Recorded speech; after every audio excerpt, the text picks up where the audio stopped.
ABC News Special Report. Good evening. I'm George Stephanopoulos in New York. We're interrupting your program because we have learned, ABC News has learned, that Osama Bin Laden has been killed. Good evening. Tonight, I can report to the American people and to the world. The United States has conducted an operation that killed Osama Bin Laden, the leader of Al-Qaeda. Over the years, I've repeatedly made clear that we would take action within Pakistan if we knew where Bin Laden was. That is what we've done. But it's important to note that our counterterrorism cooperation with Pakistan helped lead us to Bin Laden and the compound where he was hiding. Indeed, Bin Laden had declared war against Pakistan as well and ordered attacks against the Pakistani people. Tonight, I called President Zardari, and my team has also spoken with their Pakistani counterparts. They agree that this is a good and historic day for both of our nations. And going forward, it is essential that Pakistan continue to join us in the fight against Al-Qaeda and its affiliates. In Pakistan, we are committed to supporting the people and government as they defend their own democracy from violent extremism. Incredible that Pakistani authorities had no idea that this compound was being built and that it existed. Such an elaborate compound. I think it's inconceivable that Bin Laden did not have a support system in the country that allowed him to remain there for an extended period of time. I am not going to speculate about what type of support he might have had on an official basis inside of Pakistan. We are closely talking to the Pakistanis right now. And again, we are leaving open opportunities to continue to pursue whatever leads might be out there. Bin Laden, astonishingly, was hiding in plain sight. His compound within shouting distance of Pakistan's main military academy, it's West Point.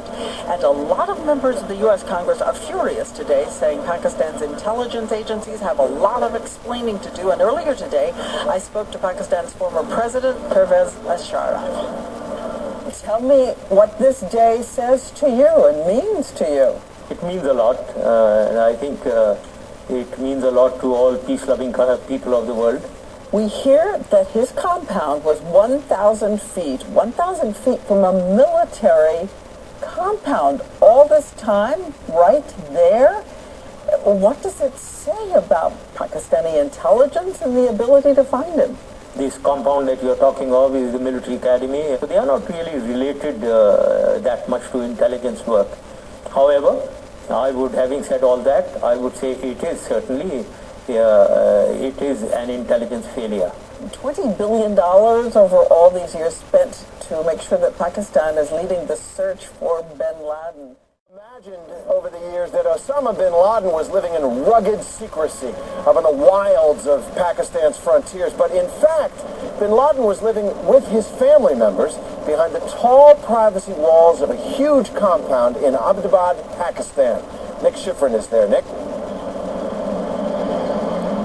Terry, I think for years we've been talking about which cave Bin Laden was hiding in. But as one U.S. official has put it today, Bin Laden was hiding in plain sight. And you can see this town where he was hiding. This is a middle-class neighborhood. This is the road that leads to his compound. People on this road live relatively well. This is a middle-class neighborhood. It's also a tourist neighborhood where people from all over Pakistan would come to enjoy the beauty here. But most importantly, perhaps, this is a military neighborhood. A few thousand feet from me is the Bin Laden compound, and about 500 or 600 feet away from that is a Pakistani army base, actually something that is basically Pakistan's West Point, a Pakistan military academy. And there's a lot of questions today about how close Bin Laden's compound was to that army base, why they didn't know, as they say, why Bin Laden was living. The mission to kill him began with the U.S. receiving what it calls credible, actionable intelligence, a lead strong enough to mobilize a ground attack. In other words, it was a human operation, not a drone. Bin Laden, now dead, the body in U.S. hands.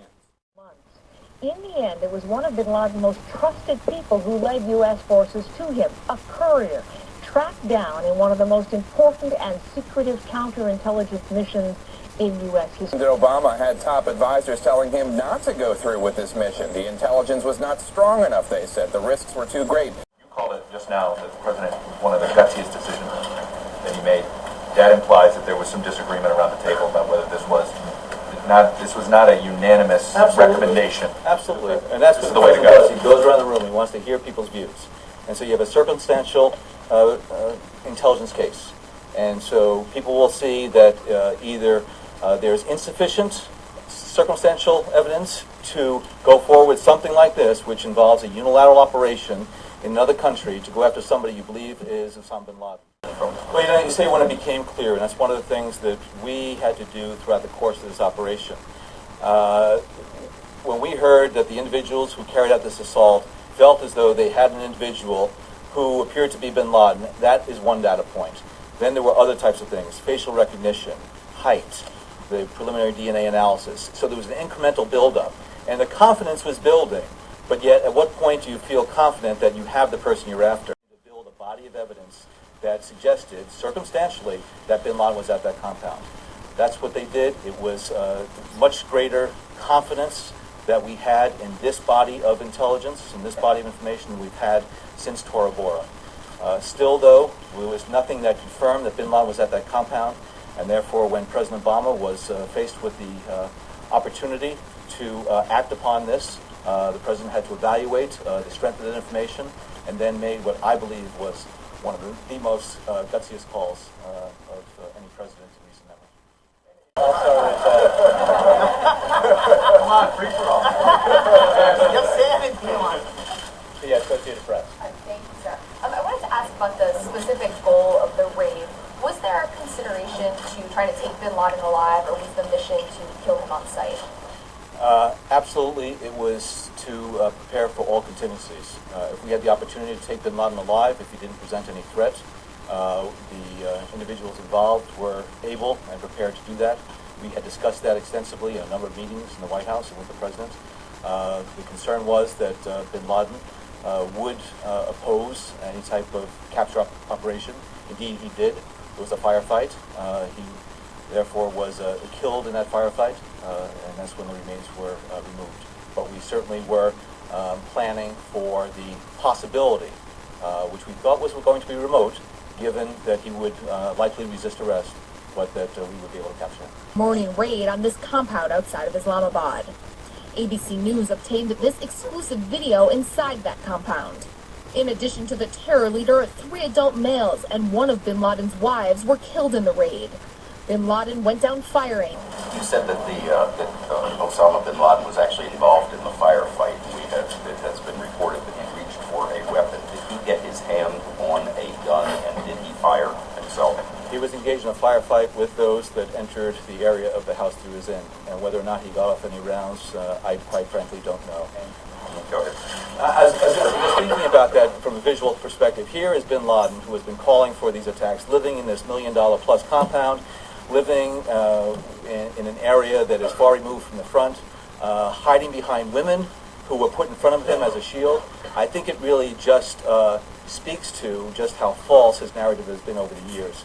And so, again, looking at what Bin Laden was doing, hiding there while he's putting other people out there to carry out attacks, again, just speaks to, I think, the nature of the individual he was. All right, circle back to a point you just made. Bin Laden used women as human shields when American personnel went in? There was family at that compound, and there was a female who was, in fact, in the line of fire that reportedly was used as a shield to shield Bin Laden. I'm wondering where you are at this point on the idea of releasing photos of Bin Laden to show the world that he is dead. We are less than 24 hours from the arrival on target of those individuals. We have released a tremendous amount of information to date. We are going to continue to look at the information that we have and make sure that we're able to share what we can, because we want to make sure that not only the American people but the world understand exactly what happened and the confidence that we have that it was conducted in accordance with the mission design. We don't want to do anything that's going to compromise our ability to be as successful the next time we get one of these guys and take them off the battlefield. Is there some thought, though, that releasing a photo or two might avoid conspiracy theories throughout the Muslim world? We are going to do everything we can to make sure that nobody has any basis to try to deny that we got Osama Bin Laden. And so therefore the releasing of information, and whether that includes photographs, this is something to be determined. John, can you tell us about the burial at sea? Where did it happen? When did it happen? The disposal of the burial of Bin Laden's remains was done in strict conformance with Islamic precepts and practices. It was prepared in accordance with the Islamic requirements. We early on made provisions for that type of burial, and we wanted to make sure that it was going to be done, again, in strict conformance. So it was taken care of in the appropriate way. I'm not going to go into details about sort of where, but that burial has taken place. It took place earlier today, our time. Why? When was that decision made? I'm sorry? When was that decision made that he would be buried at sea and killed? Can you explain why? Hold on, one at a time. Yeah.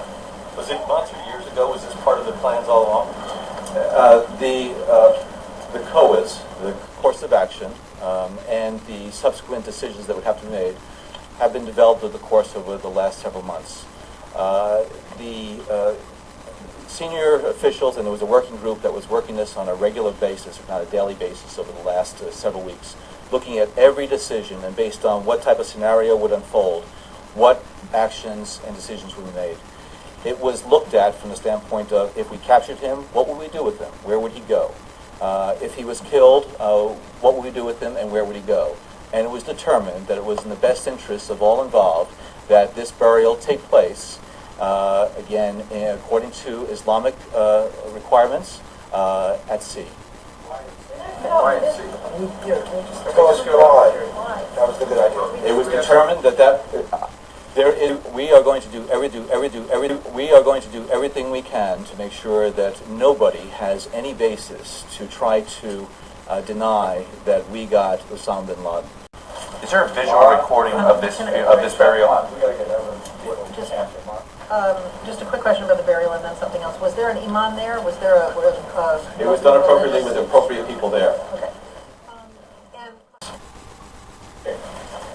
In the Situation Room yesterday, could you describe how you were monitoring the goings-on? It's been described as a very tense, understandably a very tense scene. Were you watching the operation? Were you listening to it? How were you getting your information? The principals convened yesterday around midday. There were others who were here early yesterday morning. The president joined us in the early afternoon before the operation got underway. When the operation did get underway, then the president rejoined the group, and we were able to monitor on a real-time basis the progress of the operation, from its commencement to its time on target, to the extraction of remains, and to then the egress off at the target.